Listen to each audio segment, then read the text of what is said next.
बिस्मिल्लाहिर्रहमानिर्रहीम, अस्सलाम वालेकुम। यह है प्रोग्राम कैपिटल व्यू और मैं हूं आपकी मेज़बान मदीहा आबिद अली।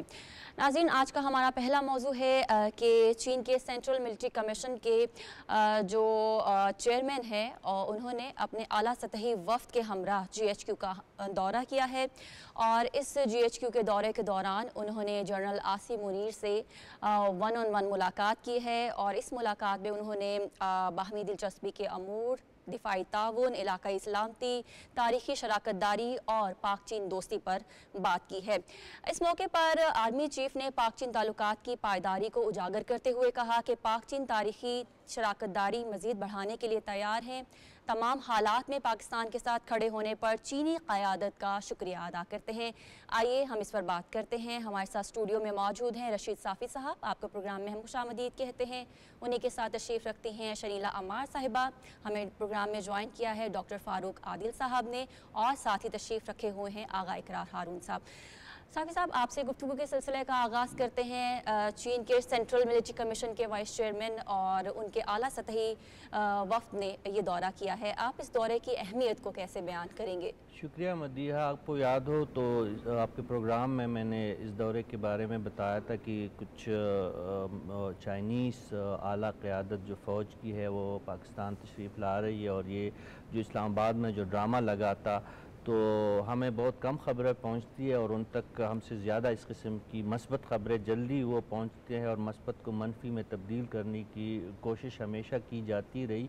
तो इस दौरे की अहमियत का अंदाज़ा आप इस बात से लगाए कि इसकी तैयारियाँ दोनों ममालिक जो थे, स्पेशली दोनों ममालिक की अफवाज की जो खुसूसी टीम थी वो कई महीनों से कर रहे थे और हाल ही में कुछ हफ्ते पहले पाकिस्तान के कुछ आला सरकार फ़ौजी अफसरान बीजिंग का दौरा करके आए थे और इस दौरे के लिए प्रिपरेशन उन्होंने की थी और इस दौरे से पहले चीनी फ़ौज का एक बहुत बड़ा वफ़द जो आर्मी के अफसरान पे मुश्तमिल था वो ऑलरेडी कराची और फिर इस्लामाबाद का दौरा कर चुके थे। तो ये तैयारियाँ ये दौरा जो है हर लिहाज से अहम था। चीन की भी इस पे नज़र थी, पाकिस्तान भी इस दौरे का मुंतज़िर था और मगरबी दुनिया भी इस दौरे को इंतहाई अहमियत देती है क्योंकि ये स्ट्रेटेजिक लेवल का इंतहाई अहम दौरा है।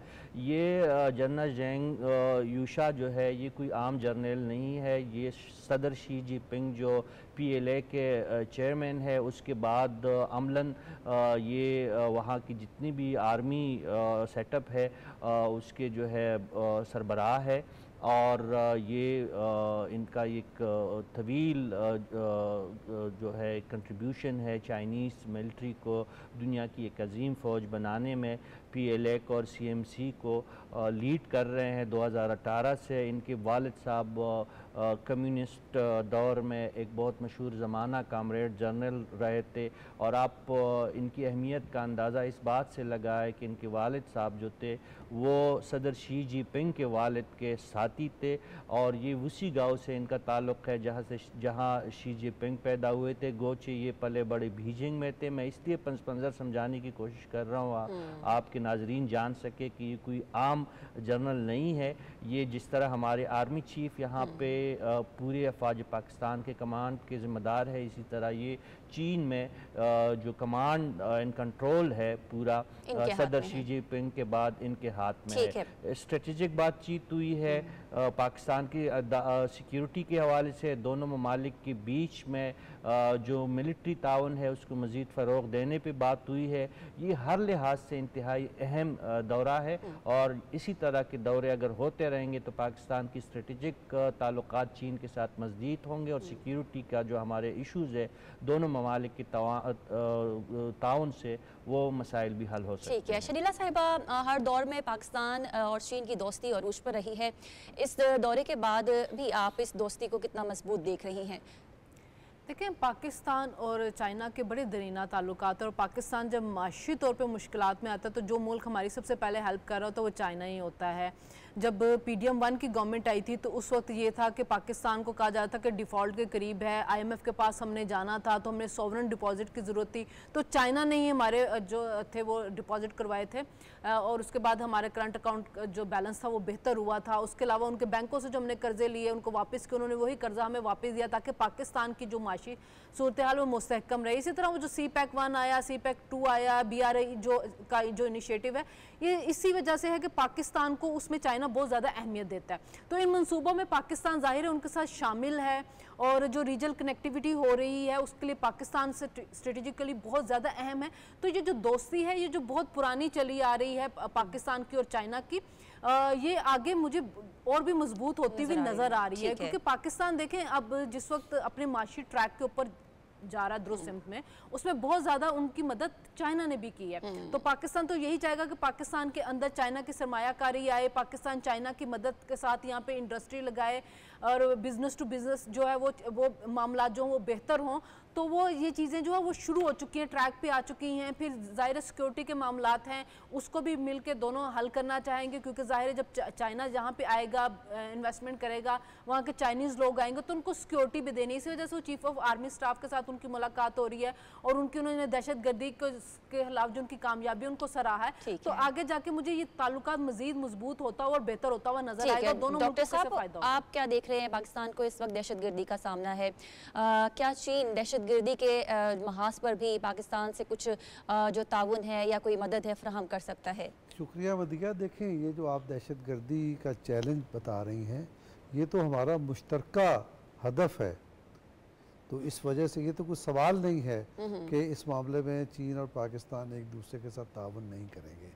ये जो इनका दौरा है जनरल यूशा का, ये एक तारीख़ के एक अहम संग मील पर ये दौरा हुआ है, और इसकी जो इम्पोर्टेंस है वो ये है कि पाकिस्तान के अंदर और पाकिस्तान से बाहर दोनों जगह पर BRI को भी और CPEC को भी चैलेंजेस दरपेश हैं, और पाकिस्तान की जो दाखिली सियासत है उसका ताल्लुक भी बहुत सारी बैनुल अक़वामी साजिशों से है, और जो बिल आखिर जुड़ जाता है इस सरजमीन से।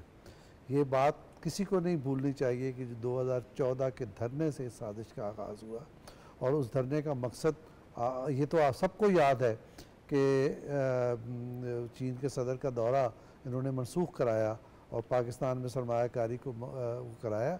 लेकिन इसके साथ ही ये बात उस मौके पर जो रिपोर्ट सामने आई उनसे ये मालूम हुआ कि इस धरने के ज़रिए पाकिस्तान के हाथ पांव बांध के इसे पाकिस्तान के दुश्मनों के सामने फेंक देने की ये एक साजिश थी।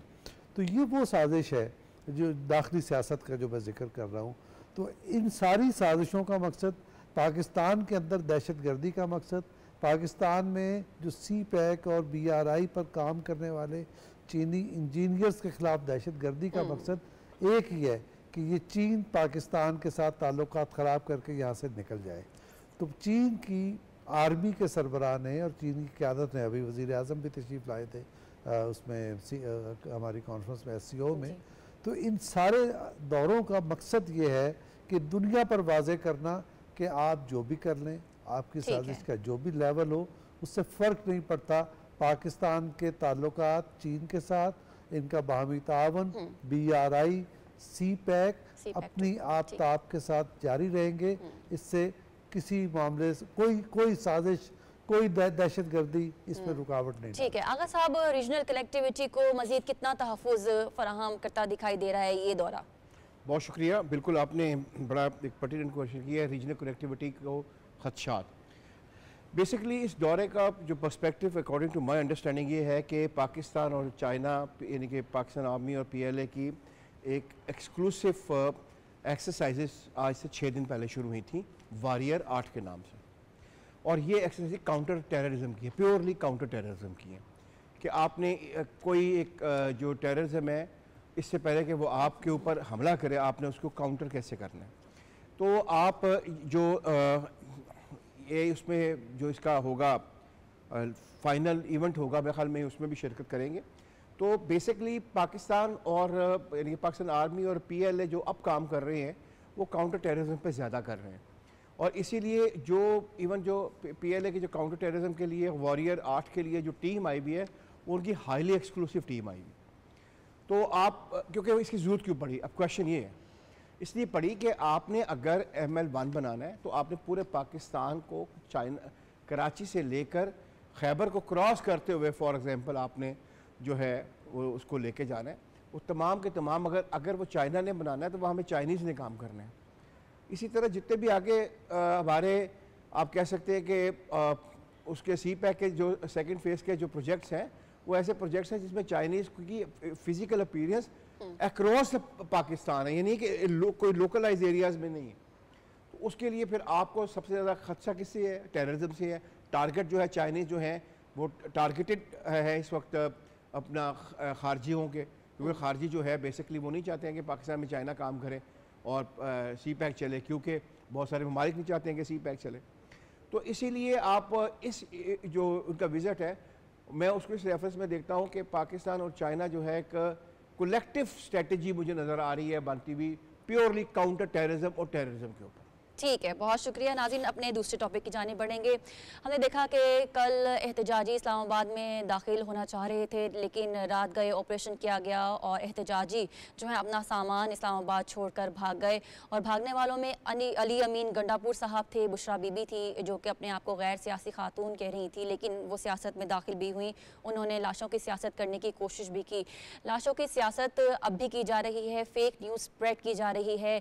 एहतजाजी तो चले गए हैं, लेकिन अब सोशल मीडिया पर एहतजाज ये किया जा रहा है कि हमारी लाशें बहुत ज़्यादा गिरी हैं, जबकि वज़ीर दाखिला मोहसिन नकवी साहब ये कह रहे हैं बार बार कि अगर लाशें गिरी हैं तो सबूत दिए जाएं।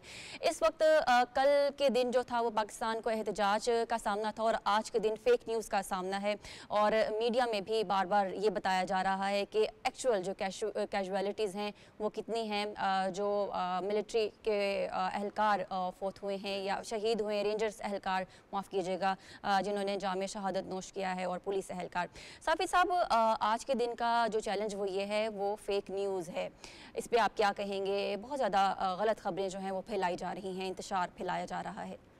मदीहा, जितनी लाशें गुज़श्ता 24 घंटों में पीटीआई ने अपने तय गिराई है उसमें मीडिया को बिस्यार तलाश के बाद कोई एक सबूत तो नहीं मिला। कल पूरा दिन जो है बहैसियत सहाफ़ी में एहतजाज में शरीक रहा और देखता रहा कि ये क्या कर रहे। फिर हस्पतालों से बात की, पोली क्लिनिक, पिम्स, प्राइवेट हस्पताल, हमें कहीं से कोई शहादत तो मौसूल नहीं हुई है।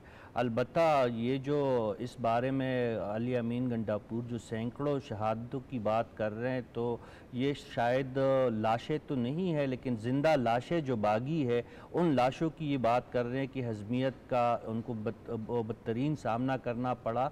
और ज़िंदा लाशों की सूरत में ये लोग 100-200 लोग ही खैबर पख्तूनख्वा और मानसेरा में जाके पनागज़ीन हुए हैं। खैबर पख्तूनख्वा से मेरा ताल्लुक़ है, वहाँ से तो मुझे किसी शहादत की शहादत मौसूल नहीं हुई है। अगर कोई है तो जिस तरह हुकूमत के एहलकार कह रहे हैं, जिस तरह वज़ीर इत्तलात अता तारड़ साहब कह रहे हैं कि सबूत लाए, भाई उनका कोई वाली वारिस होगा, कोई उनका जनाजा पढ़ाया गया होगा, कहीं उनकी कब्र मौजूद होगी, कोई उनके वारिसीन होंगे। ये सैकड़ों लोग हम ये पीटीवी से चंद ही कदम पे ये डी चौक और चाइना चौक है। अगर खुदा न खास्ता इस तरह की कोई बात होती तो वो हम तक ज़रूर उसकी खबर पहुंचती। बगदड़ में कुछ लोग ज़ख्मी ज़रूर हुए हैं। रेंजर एहलकारों की शहादत आपने बताई, हुकूमत के पास उनके सर्विस कार्ड मौजूद है, उनके अहल खाना मौजूद है। मुबश्शिर शहीद जो पुलिस एहलकार है उनके बच्चे हमारे सामने आए हैं। अभी तक वो यतीम बच्चे जो है वो हमारे आंखों के सामने है, उनका पूरा ख़ानदान सामने है। अगर खुदा न खास्ता पीटीआई का कोई कारकुन इस लड़ाई में जो वो एक जिहाद का नाम दे के बल्कि जिहाद को बदनाम करके एक सियासी मकसद के लिए जो लोग आए थे वो बता सकते तो बता दे, फिर हुकूमत से उस वक्त पूछा जाएगा। ये फेक न्यूज़ ही है। और दूसरी बात यह है कि ये बुशरा बीबी और अली अमीन गंडापुर जिस बेसरो सामानी के आलम में इस चाइना चौक से फ़रार होने में कामयाब हुए थे, तो ये उस जो उनकी जो एक जो उनकी अंदर की गिल्ट है, जो उनके बड़े बड़े दावे थे, उसको छुपाने या मिटाने की एक नाकाम कोशिश है। और किसी से मैंने सुना कि बुशरा बीबी ने यही कहा था, और मेरे सामने ही बल्कि ये कहा था कि मैं आखिरी इंसान होंगी जो डी चौक को छोड़ेगी। तो शायद उन्होंने बतिया गुल करके सबको यही कहा कि जो लश्कर में वापस जाना चाहते तो लौट जाए, लेकिन बतिया जो जब आन हुई तो कारकुन सारे मौजूद थे और बुशरा बीबी और अली अमीन गंडापुर गायब थे। तो इस ये जो उनकी जो एक नाकामी है, जो सियासी तौर पर नाकाम हो चुका है, और जो मुर्शिद की जो मुर्शिद है उसका असल मकसद शायद अपने मुर्शिद जो अवाम के कुछ एक तबके का मुर्शिद है, उसकी सियासत का बेड़ा गर्क करने के लिए ये खातून आई थी, और उसका पहला मरहला बहुत कामयाबी से ये खातून उबूर करके अब मानसेरा में जाके पनागजीन हो चुकी है। ठीक है शरीला साहिबा, रेंजर्स एहलकार शहीद हुए, पुलिस एहलकार शहीद हुए, मुतादिद पुलिस एहलकार इस वक्त ज़ख्मी हैं, लेकिन प्रोपेगेंडा अपने एहलकारों की जो हलाकत है उनका किया जा रहा है। मदीहा, एक तो मैं जो हमारे वज़ीर इत्तलात हैं अता तारर साहब, मैं उनको बड़ा अप्रिशिएट करूँगी। ये जो प्रोपेगेंडा हुआ वो उनका बर वक्त तोड़ करते रहे, वो मीडिया पे आते रहे, वो डी चौक का विज़िट करते रहे, वहाँ पे मौजूद जो विजुअल्स से वो लोगों को दिखाते रहे और उनको बताते रहे कि भाई अगर कोई लाशें हैं या कोई कुछ गिरा होगा वो तो सब यहाँ पे होगा। वो बार बार डी चौक जा रहे थे, वहाँ से कितनी दफ़ा उन्होंने प्रेस कॉन्फ्रेंस की, और वही जो वज़ीर दाखिला ने भी ये बात कही है कि आप उन लोगों के नाम लेके आएँ, हमें बताएं तो हमें झूठा साबित कर दें अगर हम अगर झूठ बोल रहे हैं कि कोई ऐसी लाश जो है वो नहीं गिरी। देखें, जब कोई किसी की हलाकत होती है तो वो नज़र आती है, ठीक है। अगर वहाँ पे लाशें गिरी होती तो आपका इतना ज़्यादा वहाँ पे मीडिया मौजूद था, अब हर बंदे के पास मोबाइल होते हैं, आप छुपा नहीं सकते उनको। इतना प्रोपेगेंडा किया गया कि जो पिम्स हॉस्पिटल है, पॉली क्लिनिक हॉस्पिटल है, उनको बाकायदा क्लैरिफिकेशन देनी पड़ी कि भाई हमारे पास नहीं आई हैं कोई लाशें, 71 के करीब जो हैं वो लोग ज़ख्मी आए हैं, 39 उनमें से जो थे वो सिक्योरिटी के एहलकार थे, बाकी सिविलियन थे, सबकी हमने इब्तदाई मरहम पट्टी करके उनको वापस भेज दिया है। तो बात यह है कि ये आए ही लाशें लेने के लिए, तो इन्होंने करनी थी लाशों की सियासत, हुकूमत ने इनको लाशें नहीं दी हैं। अब उसके बाद ये फेक जो प्रोपेगेंडा कर रहे हैं, उसमें मैं मीडिया के कुछ लोगों को भी कहूँगी कि उन्होंने भी बड़ी गैर जिम्मेदाराना रिपोर्टिंग की है। जैसे कि जो हमारे रेंजर्स के एहलकार जो थे वो जब वो शहीद हुए हैं तो उनके बारे में एक जो सहाफ़ी थे उन्होंने वीलॉग करके कह दिया कि जी ये तो रेंजर की अपनी गाड़ी से जो है वो शहीद हुए टकरा के, और कोई भाई भी निकाल के वो ले आए थे, जो उस भाई ने खुद कहा कि जी मेरा भाई तो रिटायर्ड एफसी का है, हम तो धरने में शामिल हुए हैं। और उसके बाद सीसीटीवी फुटेज आई है, सीसीटीवी फुटेज में दिखाया गया, फिर सीसीटीवी फुटेज आई है जिसमें एहलकारों को जो ये धरने के जो सो कॉल्ड जो अमनो अमान वाले जी कातिल इब्तबाद से गिरफ्तार भी हो चुका है और दूसरी बात ये कि जो ये इनके सो कॉल्ड पुरअमन एहतजाजी आए थे उनके हाथों में असलहा था, जो आज आईजी इस्लामाबाद ने भी बताया है। तो जब जो चीजें आपके पास अगर कुछ भी है तो कोई फुटेज लाते, किसी का नाम लेके आते, कुछ नहीं है ना, कुछ किसी के पास नाम नहीं। वो अली अमीन गंडापुर ने हरिपुर से खिताब करते हुए फिर कह दिया कि सैकड़ों की तादाद में जो लोग हैं, तो भाई उनके नाम तो ले आओ, बताओ तो सही, कोई एक वीडियो प्रोड्यूस कर दो। आपके पास आपका तो ये हाल था कि आपके वर्कर आप पे एतबार नहीं कर रहे थे, वर्करों ने किस बुरी तरह से अली अमीन गंडापुर को ज़दोकोप किया, इसी वजह से कि ये अब इस काबिल नहीं रहे थे जिन पे अपने वर्कर ने एतबार करे। ये सारे के पाकिस्तान के जो लोग हैं उनके झूठे प्रोपेगेंडे के ऊपर एतबार करें। मेरा अब ये जो वज़ीर इत्तला साहब को चाहिए ये कि अब जिस मीडिया के लोगों ने या जिस सोशल मीडिया के अकाउंट ने ये झूठी खबरें फैलाई हैं, जो पैनिक क्रिएट किया है, जो लोगों को इश्तियाल दे रहा है, इन सब के खिलाफ मुकदमा दर्ज होना चाहिए। हमारे सामने बरतानिया की मिसाल है कि वहाँ पे ट्वीट करने के ऊपर उन्होंने सजाएं दी हैं लोगों को, तो पाकिस्तान के अंदर भी ये करना होगा, वरना ये इसी तरह फेक प्रोपेगेंडे और न्यूज़ के जरिए लोगों में हिजान में लोगों को मुब्तला रखेंगे। ठीक है, डॉक्टर साहब, शरीला साहिबा ने अभी वफाकी वज़ीर इत्तलात की बात की है, तो अताउल्लाह तारर साहब ने कल ये भी कहा कि बानी PTI की जो कॉल है वो मिस कॉल साबित हो गई, जबकि दूसरी जानिब हम ये देख रहे हैं कि अली अमीन गंडापुर साहब कह रहे हैं धरना तो ख़त्म हुआ ही नहीं, तो ये धरना कहाँ चल रहा है अभी? ये धरना तो हमें उनसे पूछना पड़ेगा गंडापुर साहब से कि कहाँ चल रहा है। मानसेरा के उस गेस्ट हाउस में सरकारी में चल रहा है, या उनके CM हाउस में चल रहा है, या बनी गाला में चल रहा है, कहाँ चल रहा है? तो ये तो उनसे सवाल करना पड़ेगा। लेकिन जो वो इल्ज़ाम लगा रहे हैं इसको समझना ज़रूरी है, उसकी वजह समझनी ज़रूरी है। हुआ क्या है? हुआ ये है कि हमेशा ये सियासी जमात के नाम पे जो ग्रोह है इसने हमेशा तशद्दुद का रास्ता इख्तियार किया है, इसने हमेशा हथियार की ज़ुबान में बात की है और रियासत पर हमला किया, और इस दफ़ा ये अपनी पीक पर थे, एक्सट्रीम पर चले गए। तो अब उसमें जो उनके इत्तेहादी हैं वो भी सामने आ गए। तहरीके तालिबान पाकिस्तान ने एक ट्वीट किया है जिसमें उन्होंने इनके साथ यकजहती का इज़हार किया है, और वगैरह जो जिस किस्म के जी प्रेस रिलीज जारी किए, जिस किस्म के इल्ज़ामात अली अमीन गंडापुर लगा रहे हैं उसी किस्म के इल्ज़ामात टीटीपी के प्रेस रिलीज में हैं। एक बात हो गई। दूसरे, अब ये जो वाक़यात रूनुमा हुए हैं, दो तरह के कॉन्सिक्वेंसेस का इनको सामना है इस पीटीआई और खैबर पख्तूनख्वा की हुकूमत को। खैबर पख्तूनख्वा की हुकूमत नाअहली का यानी एक सिंबल बन चुकी है। वहाँ कत्लो गारत गरी हो रही है करम एजेंसी में, पारा चनार में, उससे कोई ताल्लुक़ वास्ता नहीं है, कोई रोकने के लिए कोई एक्टिविटी नहीं है उसकी तरफ से, वज़ीर आला की तरफ से हो रही, और वहाँ लोग मौत के घाट उतर रहे हैं। दूसरे, मुसल्ला जत्थों के साथ वफाकी दारुल हुकूमत और एक सूबे पंजाब, वहाँ भी उन्होंने हमले किए और वफाकी दारुल हुकूमत पर भी हमले किए। ये एक अमलन बगावत की सूरत हाल है, और इस बगावत में उनके साथ टीटीपी भी शरीक है और गैर मुल्की शहरी भी शरीक हैं, अफ़गान शहरी जिनका जिक्र किया जा रहा है। तो इनको इस चीज़ का सामना है, पाकिस्तान के खिलाफ बगावत और गद्दारी के इल्ज़ामात का और गैर मुल्कियों की मुदाखलत का।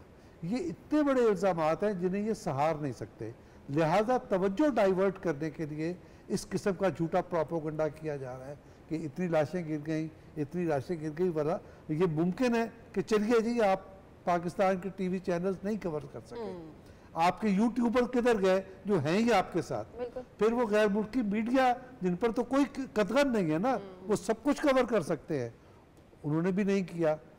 चलिए छोड़ दीजिए, सब पाबंदी का शिकार हो गए, आप पर तो कोई पाबंदी नहीं है, आप एक फहरिस्त भी जारी कर दें और उनके डेथ सर्टिफिकेट भी साथ दे दें और उसकी पूरी डिटेल दे दें, ताकि हम समझ लें कि हुकूमत पाकिस्तान झूठ बोल रही है, आपके वज़ीर दाखिला भी झूठ बोल रहे हैं और अताउल्लाह तारड़ साहब भी झूठ बोल रहे हैं। आप सच के पैगंबर हैं तो आप अपना सबूत ले आइए। ठीक है इकरार साहब, अभी टीटीपी का जिक्र किया है डॉक्टर साहब ने। कल जितने शरपसंद हिरासत में लिए गए हैं उनकी कुल तादाद 610 है, जिसमें से तशवीशनाक फिगर ये है कि 37 अफगान शहरी हैं। तो इस खबर को आप कैसे प्रेडिक्ट कर रहे हैं, कैसे देख रहे हैं इसको? देखिए जी, मुझे तो कभी भी इस पर कोई शक ही नहीं रहा है कि टीटीपी और पीटीआई जो हैं वो एक दूसरे से अलाइंस में हैं, और मेरा ख्याल है कि मेरी जो बुक आज से तकरीबन 1.5 साल पहले छपी थी उसमें एक पूरा चैप्टर है इसके ऊपर, ऑलरेडी 1.5 साल पहले, अब नहीं, ये अलाइंस में है। दोनों का मकसद पाकिस्तान आर्मी को टारगेट करना है और रियासत को टारगेट करना है, बड़े क्लियर मकासद हैं। और ये इनके आप अगर आपका ख्याल है कि इनके तल्लक नहीं है आपस में, तो फिर हमें रिविज़िट करना पड़ेगा। आप इनको देखेंगे कि हर जगह ये एक दूसरे को स्पेस देते हैं, जैसे टीटीपी को पाकिस्तान में, जिसको आप खारजी कहते हैं, ऑफिशियली पाकिस्तान में इनवाइट किया था पीटीआई की गवर्नमेंट ने, और एक ख़बर के मुताबिक जो अनकन्फर्म्ड है लेकिन मुझे यकीन है उसके ऊपर, वो ये है कि तकरीबन 36,000 वोटर्स जो है बनाए गए थे टीटीपी के, जो लोग पाकिस्तान आए थे उनको वोट भी रजिस्टर करवा दिए गए थे केपीके में, जो बाद में इनको पढ़े भी हैं। तो इनका तो आपस में एक तल्लक है, उस तल्लक को ये डिनाई कर, दोनों नहीं डिनाई कर सकते, ना टीटीपी डिनाई कर, यानी कि ना खारजी डिनाई कर सकते हैं ना ये डिनाई कर सकते हैं। लेकिन इसमें 2-3 फैक्टर बहुत इंपॉर्टेंट थे इस सारे जो उन्होंने अटैक किया। उसमें पहला तो ये था कि आप बात करते हैं लाशों की, जो आपने सुना होगा कि ये इनकी सियासत चलती रही है अपना मोक्कलों के ऊपर, ठीक है, और सुनामी के ऊपर। तो ये जो हालत आप देख रहे हैं बाहर, जिस तरह जो छोड़ के गए हैं ये इस्लामाबाद को, ये आप जो अपना आचे का सुनामी था ना इंडोनेशिया वाला, बिल्कुल वही हालत लगती है। और जो वो लाशें हैं वो मोकलात की थी, तो आप तो और मैं नहीं देख सकते हैं उनको। अच्छा आगे साहब, ये डेडलाइन भी दे दी गई है वफाकी जो वज़ीर दाखिला की जानिब से 31 दिसंबर की, कि एनओसी रखेंगे तो अफगान शहरी जो हैं वो यहाँ रह सकेंगे। बहुत अच्छी आपने बात की है, थैंक यू सो मच। कि ये मिस हो जाना था पॉइंट। देखिए इससे 2 चीज़ें साबित होती हैं। पहली बात तो ये साबित होती है कि जो लास्ट कैंपेन चली थी इनको अफगानियों को वापस भेजने की, उसमें कहीं ना कहीं हमसे लूप होल्स रह गए थे कि अगर इस्लामाबाद में इस हद तक, मैं इलाकों के नाम नहीं लेना चाहता हूँ कि वो गलत हो जाता है, लेकिन 2 इलाके ऐसे हैं जिसके बीच में मेरे ख्याल में अफगानी ही हैं, और वो वहाँ पे अफगानी आपस में ही फैसला करते हैं, उनके यानी कि उनकी लेन देन के मामलात कभी पुलिस तक गई नहीं है, ठीक है। तो ये अब हमें अगर एहसास फिर से एक दफ़ा हो ही गया है तो मेरी दुआ है और गवर्नमेंट से अपील है कि इस एहसास को फिर पकड़ के रखें थोड़ा सा, अब वाकई ही इनको निकाल दें। और एनओसी से क्या, देखिए बात ये है किस चीज़ का आप इनसे एनओसी लेंगे कि ये किसी चीज़ में शिरकत नहीं करेंगे एंटी पाकिस्तान एक्टिविटी में, लेकिन क्या एनओसी देने के बाद वो नहीं करेंगे? हम स्पेसिस छोड़ देते हैं और वो स्पेसिस जो है बाद में नजर आता है कि नेक्स्ट टाइम हमारे वो सामने आके खड़ी हो जाती है। ठीक है साफी साहब, मईशत को नुकसान पहुंचा है। कल वज़ीर आज़म ने भी इस पर बात की है कि मईशत को जितना नुकसान पहुंचा है, स्टॉक मार्केट ऊपर जा रही थी और आपने भी गुज़िश्ता प्रोग्रामों में कहा कि एक छुई मुई का फूल होती है स्टॉक मार्केट, ज़रा सी भी हरकत होने पर नीचे आ जाती है। तो अगर यही कुछ जारी रहा तो फिर मईशत में सुधार कैसे आएगा? जी मदीहा, ये आलमाना गुफ्तगू डॉक्टर साहब फरमाते चुई मुई का जिक्र डॉक्टर साहब ने किया था और खून का जिक्र आलमाना होता है, ये मिसाल होती है। नहीं माशाल्लाह डॉक्टर साहब साहिब कलाम है तो वो बेहतर गुफ्तगू फरमाते हैं। लेकिन जो आपका सवाल है वो इस लिहाज से अहम है कि आज वफाकी काबीना के इजलास में वज़ीर आज़म शहबाज शरीफ साहब ने भी यही नुक्ता उठाया है कि सरमायाकारी और मईशत की बेहतरी उस सोसाइटी और उन ममालिक में होती है जहाँ अमन व सुकून हो। यहाँ पे अल्हम्दुलिल्लाह पाकिस्तान में अब सरमायाकार भी राग़िब हो रहे हैं, पाकिस्तान का अंदरूनी सरमायाकार हो या पाकिस्तान का बैरूनी सरमायाकार, पाकिस्तान के साथ सरमायाकारी करने वाले बैरूनी जो ममालिक है या जो इनफरादी शख्सियात जो है वो उसमें काफ़ी इजाफ़ा हमें देखने को मिल रहा है गुज़िश्ता एक साल के दौरान।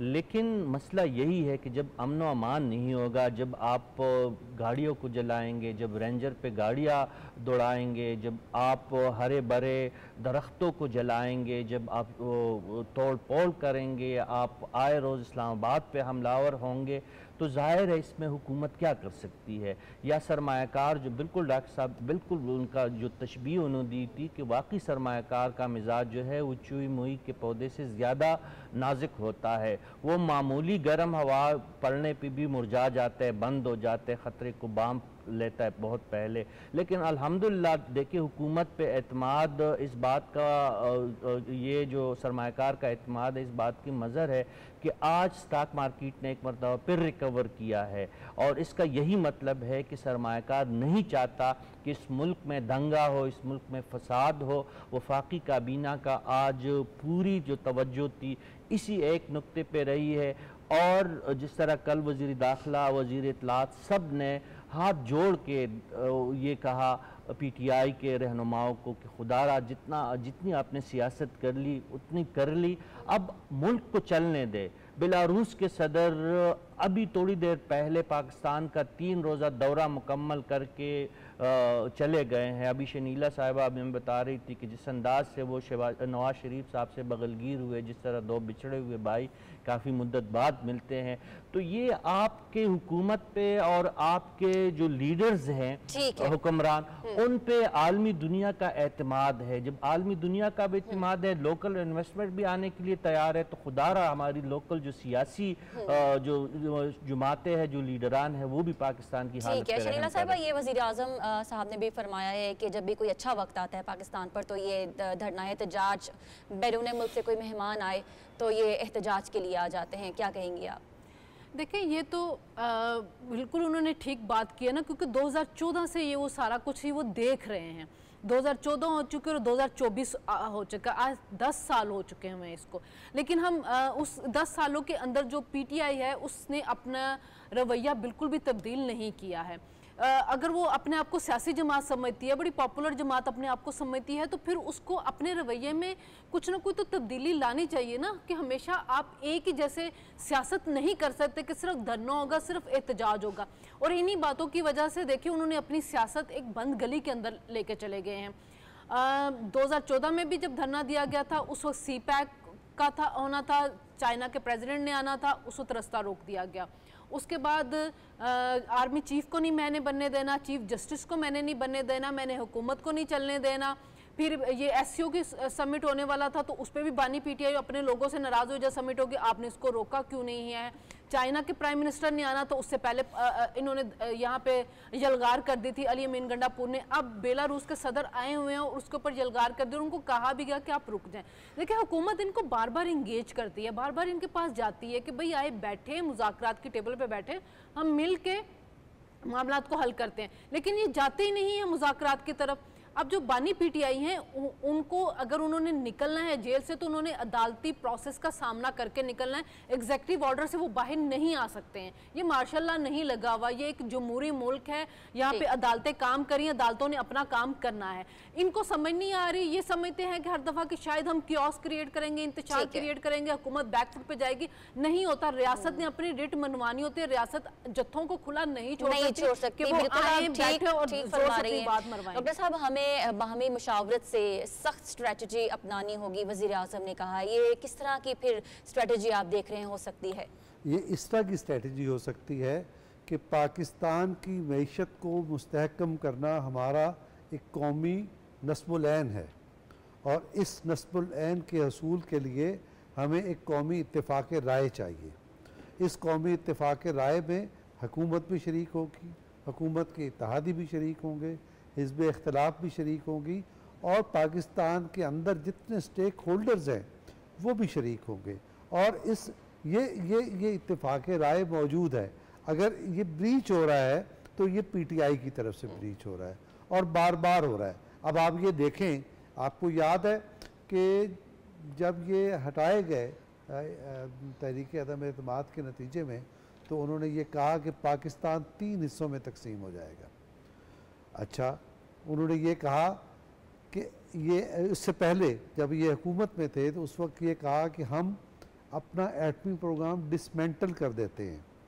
तो दरअसल ये एक एजेंडे पर यहाँ इनको एक असाइनमेंट पर है यहाँ, और ये असाइनमेंट उस वक्त तक पूरी हो नहीं सकती जब पाकिस्तान की मईशत को तबाह बर्बाद ना कर दिया जाए। तो पाकिस्तान की मईशत को इन्होंने अपने इक़्तिदार में भी तबाह बर्बाद किया, इक़्तिदार से महरूमी के बाद भी तबाह बर्बाद किया, और हर उस मरहले पर, जैसे अभी शनीला कह रही थी, हर उस मरहले पर ये बुरे कार आए जब पाकिस्तान की मईशत आगे बढ़ रही। ठीक है इकरार साहब, पहले 9 मई अब 24 नवंबर, पीटीआई का मुस्तकबिल क्या? देखें, बात ये है कि मुझे तो समझ नहीं आता है कि ये पार्टी अभी तक बैन क्यों नहीं हुई। 9 मई के बाद ही बैन हो जानी चाहिए थी। और हमारे एक सूबा ने अंदाज़ा लगाएं कि एक वाक़यात होते हैं पंजाब में, और केपी में जाके उस सूबे के 600 लोगों को एक ही दिन में बेल दी जाती है 9 मई वाले वाक़े में। आप जब तक देखिए, मुझे समझ अभी तक नहीं आ रही है, ऑनेस्टली स्पीकिंग मेरा दिमाग काम करना छोड़ जाता है कि इस पार्टी को अभी तक बैन क्यों नहीं किया जा रहा। और दूसरी आखिरी ये बात कहूँगा, जो कुछ हुआ है तमाशा, इवन एस्टेब्लिशमेंट डिवीजन ने लेटर दिया, नोटिफिकेशन जारी किया कि अगर किसी केपी गवर्नमेंट के किसी अपना ऑफिसर ने इनको सपोर्ट किया तो उसके खिलाफ कार्रवाई की जाएगी। देखिए, कॉमनर के अपना पाकिस्तान कॉमन के तहत तकरीबन 60% जो पुलिस है केपी की, वो भी गवर्नमेंट ऑफ पाकिस्तान की मुलाजम है, और तकरीबन इतने ही जो पैसे पाकिस्तान एडमिनिस्ट्रेटिव सर्विसेज उसके लोग हैं। लेकिन फिर भी उन्होंने मुकम्मल तौर पे सपोर्ट किया प्रोविंशियल गवर्नमेंट को और उनके पॉलिटिकल एंड्स को। तो एक मैं ज़ाती तौर पे हमेशा खिलाफ रहा हूँ अपना, यानी कि गवर्नर राज या आप सो कॉल्ड आप कह सकते हैं इमरजेंसीज के लिए, मैं नहीं मानता हूँ। लेकिन अब वक्त आ गया है, यहाँ तो आप इस पार्टी को बैन करें या फिर आप गवर्नर राज को लगाना ही पड़ेगा आपको, वरना बार बार एक प्रोविंस फेडरेशन के ऊपर हमलावर हो रहा है। हम ज्यादा देर बैठ के ये नहीं देख सकते हैं। ठीक है नाज़रीन, हम अपने अगले और आखिरी टॉपिक की जाने बढ़ेंगे। हमने ये देखा कि केपी और पंजाब की सरहद पर लखानी चेक पोस्ट है, इस पर दहशतगर्द कुल मिलाकर 25 के करीब ये दहशतगर्द थे, खवारिज थे जिन्होंने हमला किया। पुलिस ने बर वक्त कार्रवाई की और ये जानी नुकसान, भारी जानी नुकसान उठाते हुए वहाँ से भाग गए हैं। इस पर वज़ीर दाखिला ने पुलिस को जो है मुबारकबाद भी पेश की है और शाबाश भी दी है। साफ़ी साहब, आए रोज़ दहशतगर्दों के हमले होते हैं, केपी से ये पंजाब में दाखिल होने की कोशिश कर रहे थे, ये बात कितनी ख़तरनाक है? बहुत ख़तरनाक बात है। मैं पहले भी अर्ज़ कर चुका हूँ आपके प्रोग्राम में कि जो खवारिज के हमले हैं, जो खारजी हमले हैं पाकिस्तान पे, सिक्योरिटी फोर्सेस चाहे सिविल हो चाहे मिलिट्री हो, उनका कला कमा और उनकी तदारक का सलीक़ा उन्हें बहुत अच्छे तरीके से आता है। असल मसला जो अभी इकरार साहब जिक्र कर रहे थे और बाकी हमारे साथी जो हम गुफ्तगू कर रहे थे कि जो हमारी दाखिली इंतशारी टोला है उससे निमटना हमारे लिए अहम चैलेंज है। आप जिस हमले की पसपाई की आज बात कर रही है, इसकी तरह दर्जनों तो क्या सैकड़ों मिसालें मौजूद है। कुछ दिन पहले ही की बात है कि बल्कि कल हम डिस्कस कर रहे थे कि वज़ीरिस्तान के इलाके हसन खेल पे जब अफ़गानिस्तान से एक बहुत बड़ा खारजी टोला हमलावर हुआ तो किस तरह अफवाज पाकिस्तान ने उनके दान कट्टे किए।